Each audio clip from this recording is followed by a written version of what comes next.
Assim, a justiça retrocede. E a retidão fica à distância, pois a verdade caiu na praça e a honestidade já não consegue entrar. Não se acha a verdade em parte alguma, e quem evita o mal é vítima de saque. Olhou o Senhor e indignou-se com a falta de justiça. Ele viu que não houve ninguém e que ninguém intercedeu. Então, o seu braço lhe trouxe livramento e a sua justiça deu-lhe apoio. Usou a justiça como couraça, pôs na cabeça o capacete da salvação. Vestiu-se de vingança e envolveu-se no zelo como numa capa. Isaías capítulo 59, versículos 14 ao 17. E é debaixo dessa palavra que eu consagro a minha fala, a vida de vossas excelências, essa casa, saudando em primeiro lugar ao excelentíssimo senhor ministro presidente Cristiano Zanin, saúdo a belíssima e honrosa decana desta casa, excelentíssima senhora ministra Carmen Lúcia, nosso relator, ministro Alexandre de Moraes, ministro Flávio Dino e ministro Luiz Fux, colegas advogados, serventuários, excelentíssima senhora subprocuradora-geral de Justiça, doutora Cláudia Sampaio, recebam todos a calorosa saudação da defesa.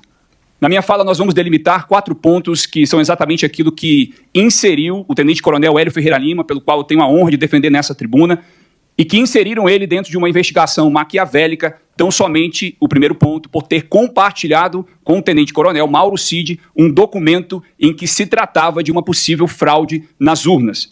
O segundo ponto, que a denúncia destaca como elemento incriminador da conduta do tenente-coronel Hélio Ferreira Lima, seria uma suposta reunião, e aqui a fatídica reunião, na residência do general Braga Neto. O terceiro ponto seria um alegado monitoramento do excelentíssimo senhor ministro relator, Alexandre de Moraes, e do excelentíssimo senhor presidente Lula. E o quarto e último ponto, a respeito da elaboração de uma planilha chamada OP Luneta. Vale lembrar que, após os 2 primeiros fatos, que foi o compartilhamento do documento e esse encontro na residência do general Braga Neto, automaticamente foi imposta busca e apreensão, cautelares, ele perdeu o 3º comando da Divisão das Forças Especiais do Estado da Amazônia e perdeu já 4 promoções ao posto de coronel. Tudo isso apenas com os 2 primeiros fatos. A primeira tese que a defesa traz à tribuna é em relação ao cerceamento de defesa ainda em sede de inquérito policial na primeira oitiva do tenente-coronel Hélio Ferreira Lima. 22 de fevereiro de 2024 é a data em que ele é chamado à Polícia Federal para prestar o seu depoimento. Como surpresa, quando se apresentou para colaborar com as investigações, pasmem, o delegado informou que ele era obrigado a responder a 111 perguntas previamente elaboradas. Não havia o direito de responder 1, 2 ou 100 ou 110, apenas a integralidade. Quando o advogado da época pediu acesso aos autos, o acesso também lhe foi negado. Então, além de não conhecer os fatos, objeto daquilo que ele teria que responder, também teria que responder a 111 perguntas. A defesa consignou, na época, a nulidade, afringindo o artigo 23, parágrafo único da Lei de Organizações Criminosas e a própria súmula vinculante do Supremo. Nós pedimos inúmeras vezes para que ele fosse ouvido. Até hoje, ninguém ouviu o tenente-coronel Hélio Ferreira Lima. Até hoje, ninguém lhe perguntou, afinal, o que aconteceu? Ninguém sabe. O que nós temos de versão apresentada para a mídia e perante vossas excelências é tão somente a versão da Polícia Federal. Essa é a primeira vez que ele é ouvido através do seu advogado. A segunda tese de nulidade é a respeito da contraditória delação premiada do colaborador Mauro Cid, que prestou mais de 10 depoimentos e, nos primeiros deles, até que tinha uma condizência com a verdade. Eu lembro da data de 11 de março de 2024, onde ele prestou um depoimento, e depois o derradeiro depoimento, antes de subverter completamente toda a linha de raciocínio, que foi em 19 de novembro de 2024, ele negou completamente qualquer encontro na residência do general Braga Neto, qualquer plano de golpe, negou violência, isso em relação ao tenente-coronel Hélio Ferreira Lima, e foi completamente condizente com aquilo que a própria defesa estava falando. Acontece que depois dessa audiência do dia 19, a Polícia Federal pediu a prisão de Hélio Ferreira Lima, a Procuradoria-Geral da República, em apenas 1 hora, apresentou um parecer pela prisão, e o excelentíssimo senhor ministro relator convocou uma nova audiência, agora para o dia 21 de novembro de 2024. Antes de iniciar a audiência, o ministro relator fez um lembrete a Mauro Cid, e eu peço vênia a vossas excelências para abrir aspas e ler alguns trechos deste lembrete do eminente relator. uma série de mentiras. E eventual rescisão englobará, inclusive, a continuidade das investigações e responsabilização do pai do investigado, de sua esposa e de sua filha maior. Fecho aspas. Quando o ministro relator fala que havia uma série de mentiras na delação premiada de Mauro Cid, ele estava demonstrando cabalmente que já havia escolhido uma verdade. Só discerne uma mentira aquele que conhece verdade. Até então, nós só tínhamos um relatório da Polícia Federal, ou seja, elementos informativos de inquérito que sequer eram prova, mas foram suficientes para que o ministro constatasse uma verdade e discernisse uma mentira. Ato seguinte, depois de lembrado que perderia a sua imunidade, que seu pai, sua esposa e também sua filha perderia, ele alterou completamente o seu depoimento e aí sim começou a dizer aquilo que ia ao encontro do que estava no relatório final da Polícia Federal.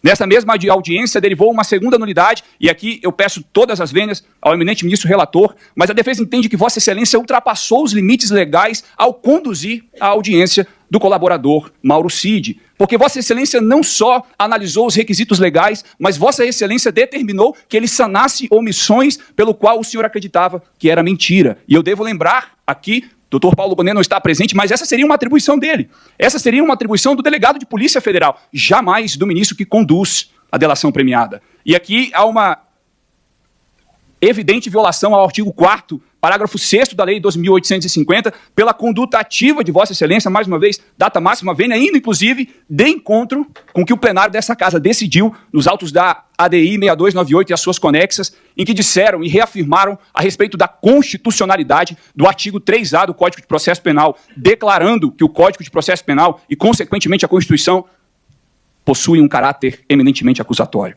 Como caráter eminentemente acusatório, não se substitui a atividade probatória das partes, principalmente em um caso como este, em que está decidindo a respeito de direitos fundamentais e da próprio respeito à Constituição.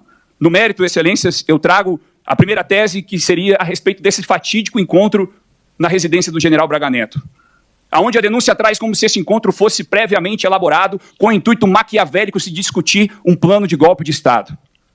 Esse encontro foi completamente aleatório, e isso não é a defesa que está dizendo, os próprios autos dizem isso, quando do relatório da Polícia Federal, na página 477, tem um áudio do tenente-coronel Cid com o de Oliveira, que também estava neste encontro, onde ele disse, ou vai lá para o Alvorada, ou vai lá para 112, bloco B. Ou seja, havia uma aleatoriedade, ministra Carme, veja, havia duas possibilidades para que eles se encontrassem, ou no Alvorada, ou no bloco B da 112. Caso eles tivessem optado pela primeira, jamais teriam ingressado na residência do general Braga Neto. Jamais, ministro Fux, teriam conhecido o general Braga Neto. Jamais teriam incorrido em uma suposta reunião de plano de golpe de Estado. Isso quem não fala é a defesa. O relatório final diz exatamente a respeito dessa aleatoriedade do encontro. A segunda tese de mérito é em respeito à segunda viagem do tenente-coronel Hélio Ferreira Lima a Brasília, aonde tinha um intuito eminentemente familiar de realizar a mobília dos filhos que aqui residem, e a defesa tem comprovantes de compra de mobília, comprovantes do Uber, de trajeto, aonde ele ficou, tudo isso para comprovar que não tinha o intuito de se reunir com os seus supostos comparsas de intentos criminosos, mas tão somente realizar uma viagem com o intuito familiar, que foi devidamente autorizada pelo seu superior hierárquico à época, inclusive o próprio trecho da denúncia, em que diz que nessa segunda viagem ele havia monitorado Vossa Excelência, ministro Alexandre, e também o excelentíssimo senhor presidente da República, são 5 linhas fazendo referência àquela delação premiada do dia 21, que é mentirosa e que é ilegal. Tenta fazer uma relação com as herbes, como se ele estivesse localizado em pontos estratégicos, mas esquecem que os mesmos que estavam rodeados, todos estavam na região central, inclusive o relatório da polícia traz que em determinado momento, do dia 23 de novembro, às 9h32 da manhã, a herb do tenente-coronel Hélio Ferreira Lima se conectou em 2 antenas diferentes, ou seja, é completamente aleatório dizer que ele estava realizando qualquer tipo de monitoramento, até porque estava hospedado no Hotel Vision, que todos sabemos é na região central e englobaria inclusive o raio desta casa. Raio que se considera por 3 quilômetros, diametralmente 6 quilômetros. É muita coisa para se considerar que havia um monitoramento. A terceira e última, excelências, é em relação ao apelo Neta. É preciso dizer em alto e bom tom, este cenário prospectivo de inteligência não é, nunca será, nunca foi um plano de golpe de Estado. Ele não é um documento clandestino que foi feito com fins espúrios.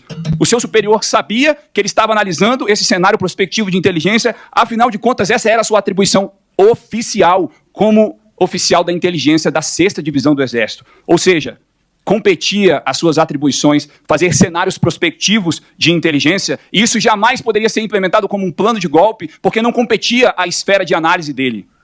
É preciso lembrar que a premissa dessa análise era exatamente a fraude nas urnas. E não por um disse-me-disse popular, senão porque o próprio Ministério da Defesa instaurou uma investigação à época para determinar se de fato havia, ministro Zanin, ou não fraude nas urnas. A partir deste momento de investigação, nasceu-se a possibilidade legal e institucional que ele fizesse um cenário prospectivo, e eu devo dizer, um cenário prospectivo pautado no regramento, na doutrina militar terrestre, no PPCOT 2020 do Exército, que vossas excelências provavelmente não sabem, porque a polícia não sabe, o Ministério Público não sabe, porque ninguém resolveu perguntar ao Exército. É a mesma coisa de vossas excelências decidirem sobre uma perícia, sobre um erro médico, e não consultarem uma perícia médica daquilo que se tratava. É um documento oficial, tratado sob regramento próprio do Exército. Ninguém perguntou para o Exército do que se trata. Dentro do documento, peço vênia para ler apenas um trecho. Aprimorar a comunicação estratégica das Forças Armadas com os presidentes dos poderes constitucionais. Esse, dentre outros trechos, traz a completa legalidade do documento. O documento visava fins eminentemente estratégicos, pautados dentro de um treinamento do próprio Exército Brasileiro. O Exército Brasileiro ensinou o Tenente-Coronel Hélio Ferreira Lima a fazer cenários prospectivos de inteligência. Enquanto isso, se tirou-se de um contexto este cenário como se ele só tivesse executado este com um plano de golpe de Estado. Ele já executou dezenas ao longo de sua carreira. Inclusive, a título de curiosidade, na posse da ex-presidente Dilma, o presidente Michel Temer, ele estava como destacamento das Forças Especiais e ele havia realizado um cenário prospectivo de inteligência para a retomada do Palácio do Planalto em caso de atentado. Eu fico imaginando se pegassem esse planejamento, ele ia incorrer em golpe de Estado. Eu concluo, eminentes ministros, afirmando e reafirmando, essa denúncia não deve ser recebida. A defesa pugna pela rejeição e, principalmente, para que vossas excelências dediquem-se àquilo que eu decidi dedicar à minha vida. Eu decidi dedicar a minha vida, em primeiro lugar, em defesa da palavra de Deus e, em segundo lugar, em defesa deste livro. Aqui, verdadeiramente, está a instituição do Estado Democrático de Direito. Aqui tem o princípio da imparcialidade. Aqui tem o devido processo legal. Aqui tem a presunção de inocência. Não nos apartemos do que diz esta carta. Pela atenção carinhosa, agradeço a vossas excelências. Agradeço.